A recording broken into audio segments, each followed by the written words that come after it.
All right, so we are resuming the workshop session at 6:14, and the first item on the workshop session agenda is consideration of employee healthcare options for fiscal year 2020 to 2021.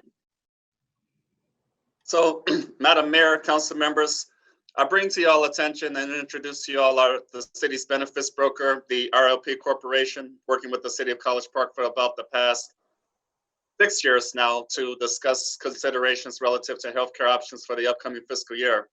Typically, this is an exercise as a function of the proposed budget process in which we have an opportunity in advance to discuss financial impacts relative to the continuation of healthcare benefits. Of course, we do what we can to ascertain the marketplace in terms of other opportunities for health insurance programs and that. And unfortunately, being that there's not a lot of interest in that regard, the recommendation is to continue our relationship with Kaiser Permanente.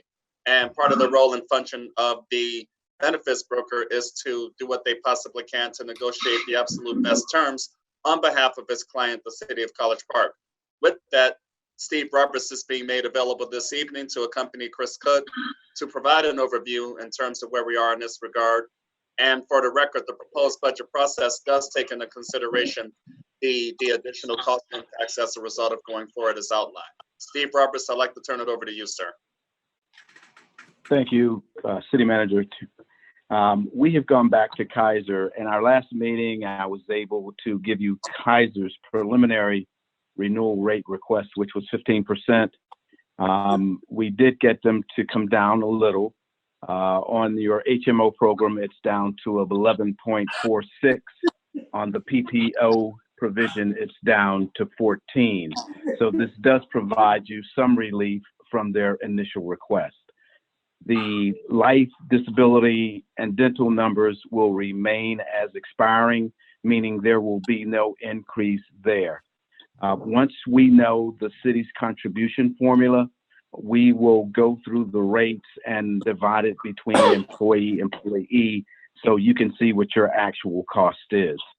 We also looked at carving out the retirees from your program.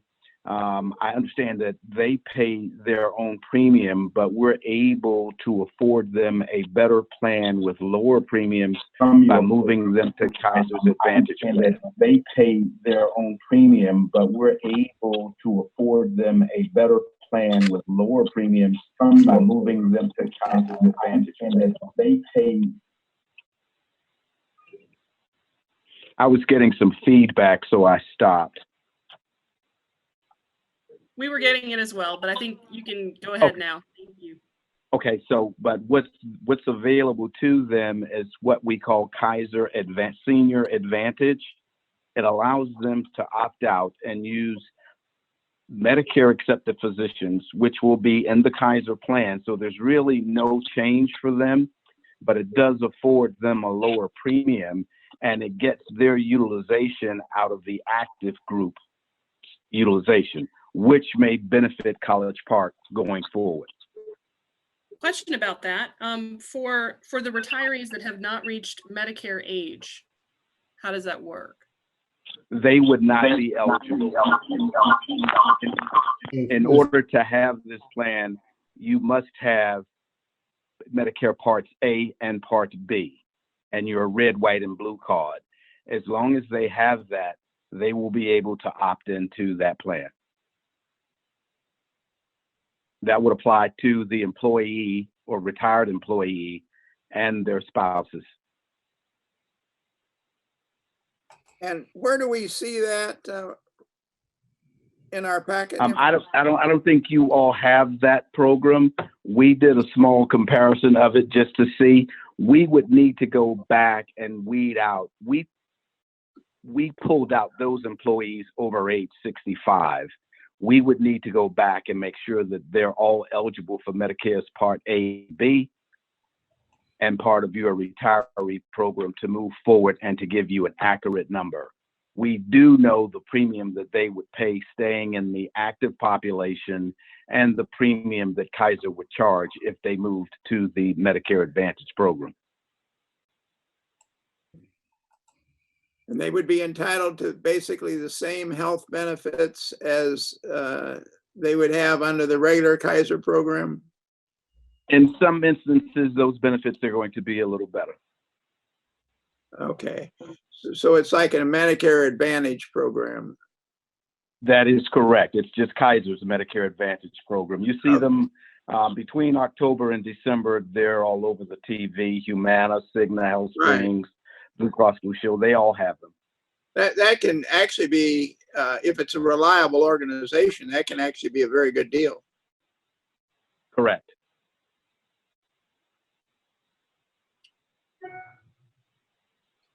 The benefit to the city is retirees are typically going to have higher claims utilization, and we would be pulling that utilization out of the active group, Right. which may help us control claims and Right. for the upcoming renewal, for the 2021 renewal, 21-22 renewal, I'm sorry. Has that been the case in the, I know that we have seen, we've seen certain claims that have sort of been outside of the norm, and I'm looking at the information that you presented us. Have those come from those areas already, or are we just talking about current employees that have thus far increased our claims? No, there's the high utilization that we're looking at now, or for this policy period, the policy period ending May 31st, are coming from active employees. Some of them, I think one or two of them may have terminated, but it's from your active population. You do have some retirees in there with some major claims, not as high as the two that really that created the problems for us. Okay. Any other questions?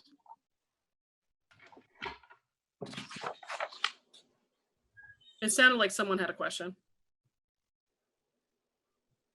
I'm sitting here and I'm looking at the comparison, experience comparison. And I'm looking at the RX, and Yes. it's way down. Is the reason that it's down from 2018? Were there certain drugs that were no longer covered, or? No, a lot of that is primarily, you're looking at the renewal study period that Kaiser uses to develop its renewal rate. And we had major claims the previous year. We had major claims in this year. Those drugs, the higher cost drugs, showed up the year before, just not in this one. I mean, that's a huge. But a lot of that, yes, it totally is. And a lot of that is part of your retiree drug program, which we could help lower that cost even more if they're out of the active population. Right. Any Please other questions? invite Cookie to the meeting, period. She was kicked Mr. off. Jones, can you mute your audio? Thank you. Anyone else have any other questions?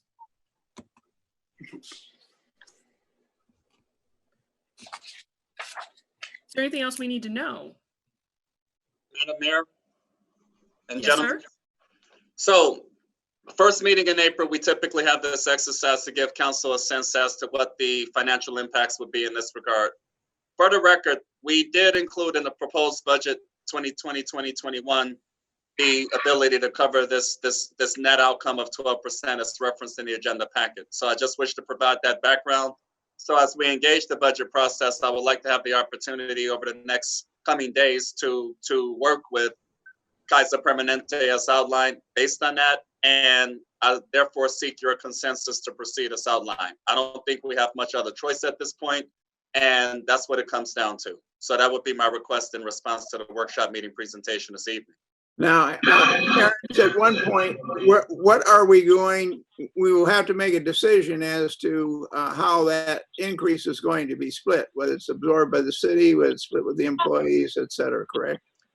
You have that opportunity, yes, of course, and the budget recommendation for 2020-21 essentially involves it being absorbed by the city. But of course, that's a policy consideration by Mayor and City Council to get to that place. We can have a follow-up dialogue to that effect during the April 20th meeting, because again, we'll create flexibilities with respect to to the open enrollment period. So open enrollment will be delayed a little bit because of the current state of affairs.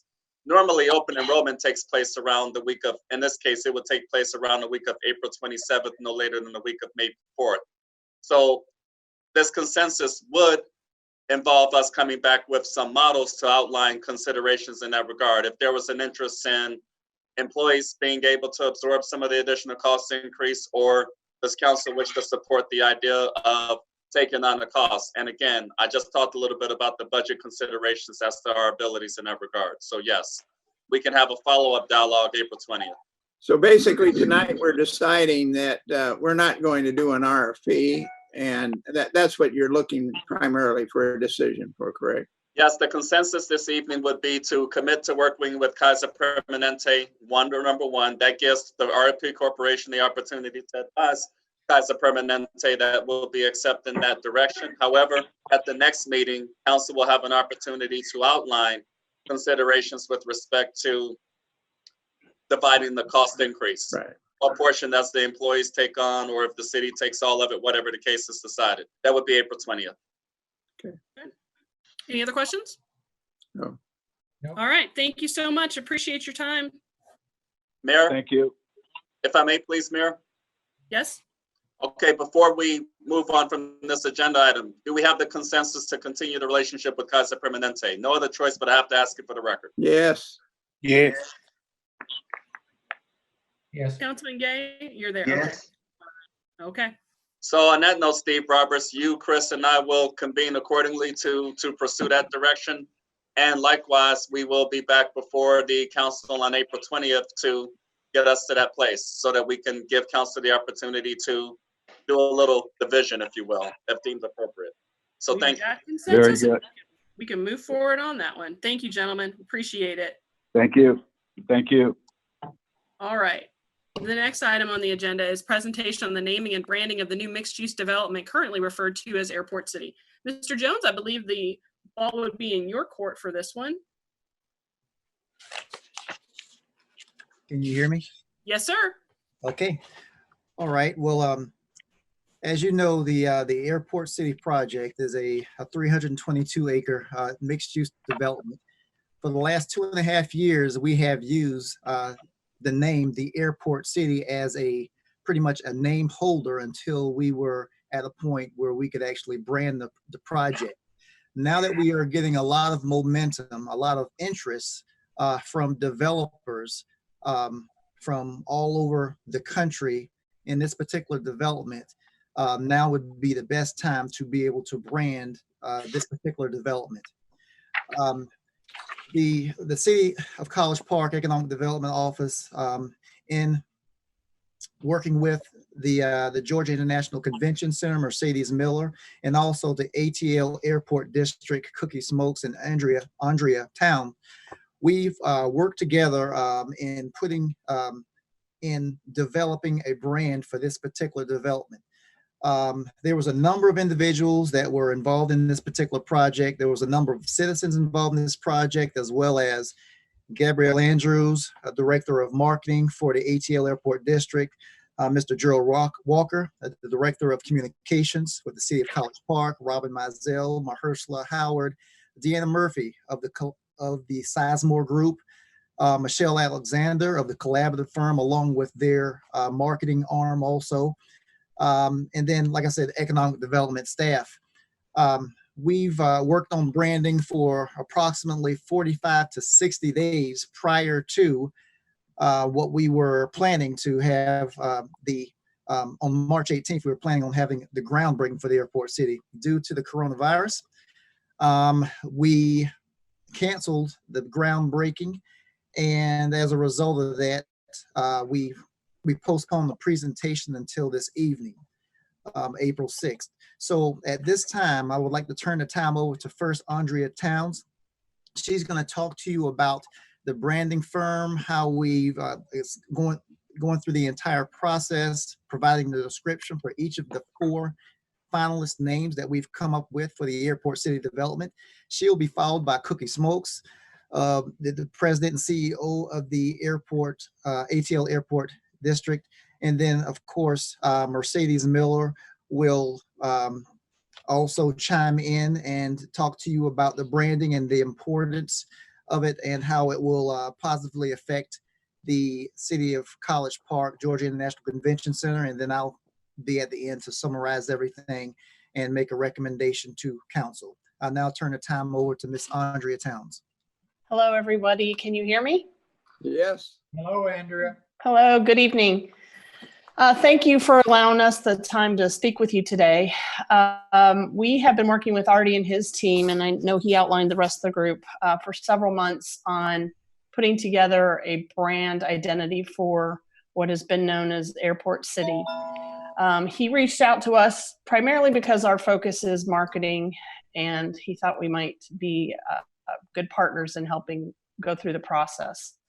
So with that said, we've taken our team and we have worked with an agency of record for us who does all of our creative to develop some initial names and brand concepts that we have narrowed down to this group that we're going to share with you today. We've had several meetings to sit down with the team and discuss kind of what we were looking for, what we thought made sense for this wonderful development that, will take us well into the future. So we're looking at something that goes beyond the next 5-10 years and hopefully is something that we can be proud of in 50 years. I know I won't be around at that time, but for those next generations. So with that said, I believe Artie included in the packet for you today the name concepts, and I'm just going to run through those briefly with you because I think there's been a lot of great brain work that has gone into this, a lot of really smart minds of folks who live and work in this community and who have decades of expertise in marketing. So with that said, the first sheet is called Airport City No Longer, and I think this kind of sets up the rest of the names. So I'm just going to read it to you briefly. A new day is dawning in College Park, and with it a fresh opportunity to take the reins of history. The Airport City property has come to represent decades of loss, betrayal, triumph, and reclamation, and the momentum we now create with its development has the potential to propel College Park and its surrounding communities into a future of rebirth and reformation.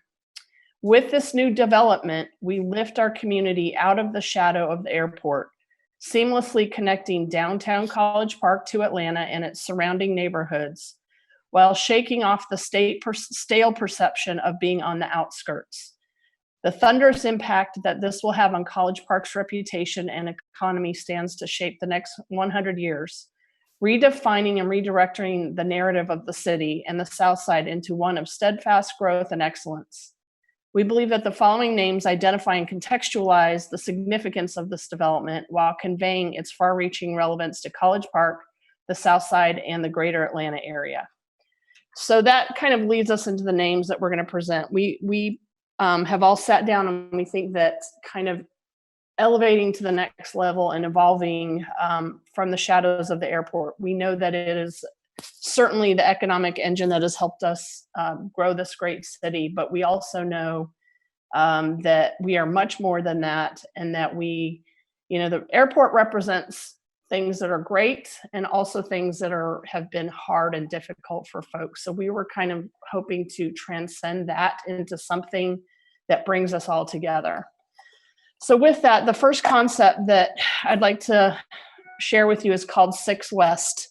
And I'm sharing this one first. This is the one that the majority of the committee was our first choice, and I'll read the description for you. 6 West is proud of what and where it is: the tract of land just west of downtown College Park, a bit west of the airport, occupying the west side of the South Side. The development of this land will sculpt the neglected property and the 6 historic avenues that now define it into an entirely new concept, one that will catalyze and command the city's future growth and prosperity. In doing so, College Park engages in a modern, peaceful westward expansion of hope and optimism. This succinct and catchy title pays homage to the roads that have long connected the property to downtown and beyond. Named for 5 Ivy League colleges and civic leader John Wesley, these east-west avenues are a cornerstone of College Park's narrative, utterly essential to understanding its background. By embracing the area's connections both to the cities around it and to the history on which we now build, we memorialize the site's past while looking to the development itself for the future. So that kind of gives you a little background on the meaning of it. The next concept that we'd like to present today is South City Commons. This is also one that made it into our top choices, and also I think can be a positive step forward for the city. South City Commons, or we could call it South City Union or South City Walk. Stated plainly, College Park is the city at the southernmost point of Atlanta's perimeter. South City Commons purposely frames the development of the context of Greater Atlanta, rather than reminding shoppers and business people of its proximity to the airport, an asset that often acts as a hindrance to the perception of class and luxury among both locals and visitors. It's also an easy, memorable name that rings classic and calls to mind cooperation and shared equity. That concept, the shared equity, also takes us into the third concept that we'd like to present tonight, which is Southside Union. Also, we could call it Southside Commons or Southside Walk. With the long-awaited development of the airport city property, we unify the South Side's geography and finally heal the fracture between this tract and its surrounding communities. This also marks a momentous step toward uniting the South Side with the greater Atlanta area, creating a connecting flow with downtown commerce that will help us to redefine the word South Side and reclaim our rightful status as an esteemed and meaningful part of Atlanta's commercial landscape. And we hope to imbue our own community with a sense of cooperative ownership, creating a union, much like those found on the college and university campuses for which the property's streets are named, that will invite assembly and facilitate the sharing of ideas. The name is unpretentious and informative while still sounding current and giving the development a sense of both place and of pride. By explicitly acknowledging the South Side, we also orient our development within both the literal and abstract spaces occupied by similar concepts dotted around the metro area, giving it context and relevance that reach well beyond College Park's borders. And finally, the last concept that I will present is Atlas Walk. We also could call that Atlas Park, Atlas Commons, Atlas Union, or the Atlas. Atlas cleverly includes ATL, a nod to nearby Hartsfield-Jackson, as well as Atlanta's well-known nickname. The mythological Atlas, remembered for leading the Titans in a 10-year war against the powerful gods and for holding up the heavens thereafter, is an apt mascot for College Park. The book of maps that bears his name is also relevant, of course, to the area's status as an international travel hub. The name is both global and unmistakably Atlantan, reminding visitors of College Park's connection to the airport and in turn the whole wide world. So with that, that concludes all of the concepts that we wanted to run by you. Just to give you an idea, again, the committee's first choice was the 6 West concept. The second choice was Atlas Walk. We are hoping to come out of this with a new name. From here, we will develop this into several logo options for you all to once again review. But we don't go to the visual phase of this until the name has been selected. So with that, I will turn it back over to Artie.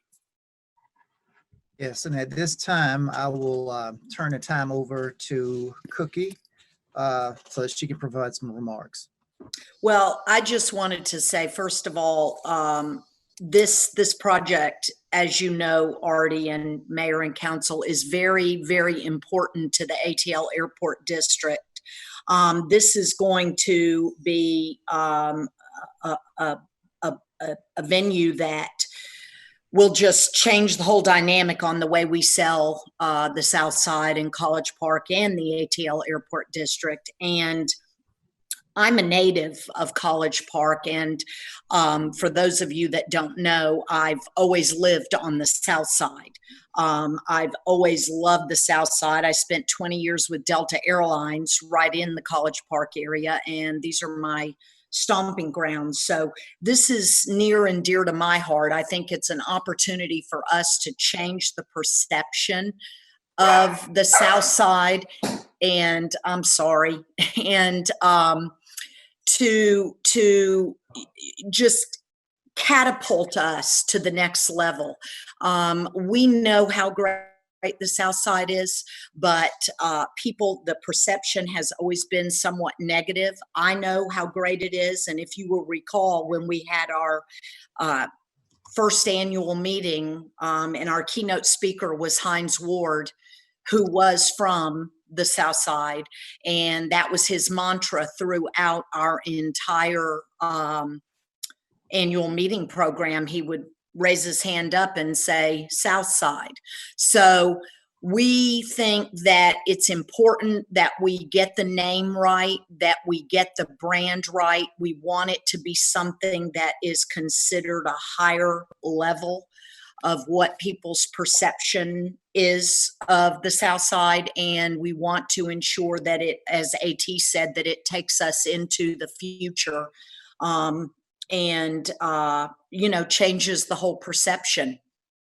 So it's very important to us. Again, I mean, we sell that. That's going to be an area that will just complement and be another added amenity to what we're already selling. So it's very exciting to us, and something that we are looking forward to. All right, well, thanks, Cookie. And finally, last but not least, the notorious Mercedes Miller.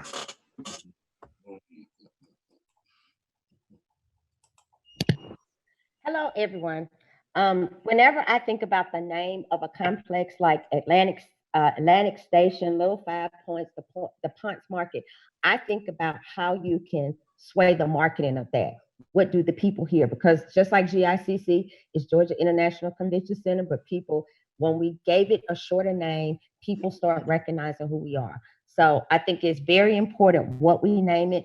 And I think it needs to be something snazzy and hip, yet urban, yet historic. And me, I'm a favorite of the 6 West. I just think that there's so many marketing opportunities that we have with that name. That's my 2 cents. All right. Thank you, Mercedes. And my last 2 cents in this is that whenever I think of the name 6 West as being recommended for this project, when I first heard it, it kind of had me kind of a little lost in that. I said 6 West. If I just heard that without understand what it was or anything, it provides mystery to me. And it helps me, it makes me want to really, it's catchy. It's kind of sexy. It's a name that's very, very memorable.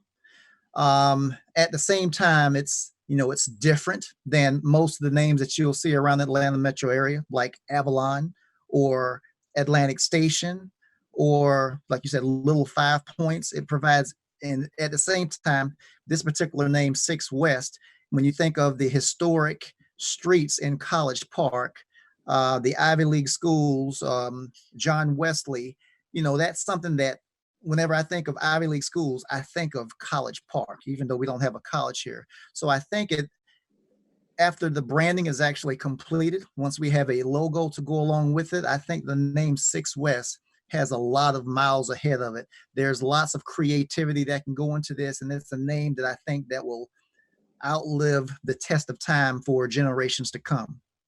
At this time, myself and the rest of the panel are available to address any questions that Mayor and Council might have. Does anybody have any questions? Thank you, Mr. Jones. Thank you. I have a comment. Councilman Gay, go right ahead. In the last council, we talked about paying homage to Lolly Miller for where most of the land arrived from. How is that being incorporated in any of the branding? Well, as it comes to when we started this process out, we started with roughly about 60 different names. I believe that Lolly Miller was actually one of those names that was actually thrown out there in the beginning. But what we're looking at is that when I think of the branding overarching, the name itself would be A, but at the same time, within the airport city, we might have streets that might be called Lottie Miller. We might have various historic sites within the development that might be Lottie Miller. We may have, there's lots of different ways to incorporate a lot of the history. And that's, and that information came from a lot of the community that was actually involved as a part of the committee as they were thinking about various types of names.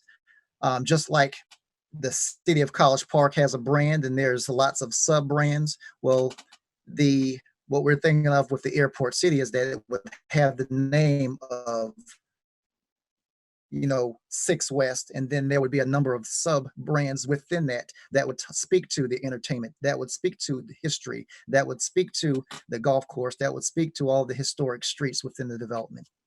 But you know, it was a name that was considered at one time. All right, thank you. Okay. Anyone else? Well, it took me a while to warm up to it, but of all the names, I think I like the fact that Six West is succinct, Yeah. and at first I didn't like it because I thought, well, it sounds like a hotel address or an apartment address or something like that. But I think it's distinctive, and it's easy to remember. I think it'll be a good brand to market with. And I look at it from the standpoint of marketing. Frankly, I'm not a marketing person. I'm a techno geek, but nonetheless, it's important that it be something that be attractive to the people we're trying to bring into this area. True. Thank you. All right. Any other comments or questions? I just think it's a very catchy name. I think it's a very marketable name. I think it's a name that people will remember. Mhm. And when they remember it, they will learn what it's named for, the streets, John Wesley. And if we can incorporate, you know, Lottie into some of the street names and some of the other functions, I think that would work out real good. Thank you. Okay. Anyone else have anything to add? All right. Well, thank you, Mr. Jones and Ms. Miller and Ms. Smoke and Ms. Town for guiding us through the process that led to this. Do you seek any additional guidance from us other than consensus around Six West? The only, we just would like for you guys to, you know, give us your blessing with the name so that we can go to work and start working on the various brands, and we can bring a presentation back to the city council on the ideas that we have for branding and logos. Okay. It sounded like Councilman Clay, there was consensus on your part, correct? Absolutely. And Councilman Allen, Yes. Councilman Taylor, Yes, I like it. and Councilman Gay. Yes. All right. There's your consensus. So appreciate that. Thank you. And thank you for your time. And we will see everyone at 7:30 for the start of the regular session meeting. Until that time, I believe we still have some issues that we need to handle in executive session. We didn't quite finish up, so I would take a motion at this time. So move to go back into executive session for real estate, personnel, and litigation. That sounds like Councilman Clay there. And any second on that? I'll second that. Okay, it's Councilman Allen. All those in favor? Aye. Aye. Any no's or abstentions there? I don't think so. All right, we are headed back into executive session. Gentlemen, that means you need to exit this meeting and rejoin the meeting that I created. So give me about 2 minutes to start that up and just go back on that link. Okay? Okay. See you then. Thank you. Thanks. Thank you. Thank you.